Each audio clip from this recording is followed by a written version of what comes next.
क्या आप जानते हैं कि विग पहनना गैर इस्लामिक है? ये मैं नहीं कह रही बल्कि एक मौलाना ने कहा है।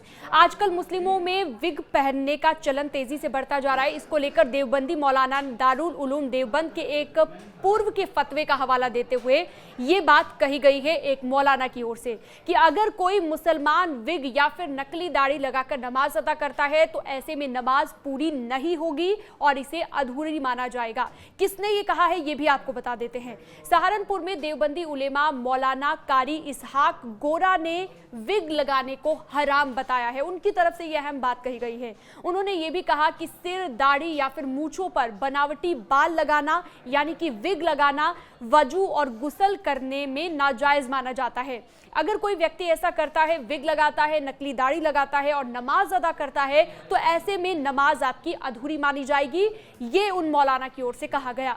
मुसलमानों को दिखावे और बनावट की बजाय सादगी की ओर रहना चाहिए, पाकीजगी की ओर और ईमानदारी को ही अपनाना चाहिए। ये बात भी उन्होंने कही है। मुसलमान विग बिल्कुल ना लगाएं, ये उन्होंने पूर्व के फतवे का हवाला देते हुए कहा है।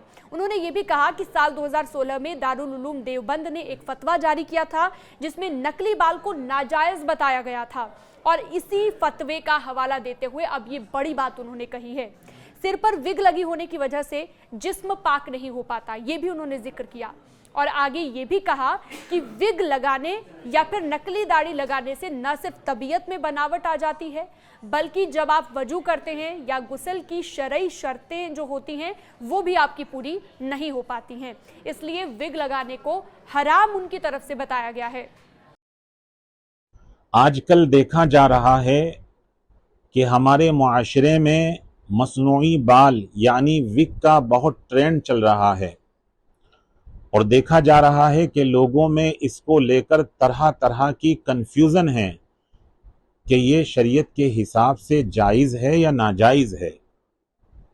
हमें याद रखना चाहिए कि दारुल उलूम देवबंद ने 2016 में इसको लेकर एक फतवा भी जारी किया था जिसमें बताया गया था कि वज़ू और गुस्ल मज़हब इस्लाम ने दो अहम फ़राइज़ हैं जिसका पूरा होना ज़रूरी है।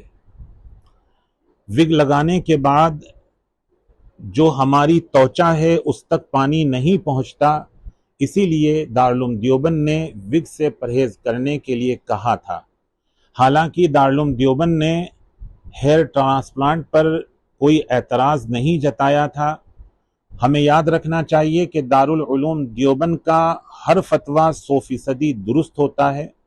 हमें उस पर अमल करने की ज़रूरत है और हमें दुआ भी करनी चाहिए कि अल्लाह तबारक व तआला हमें दीन की सही समझ और उस पर अमल करने की तौफीक अता फरमाए। आमीन।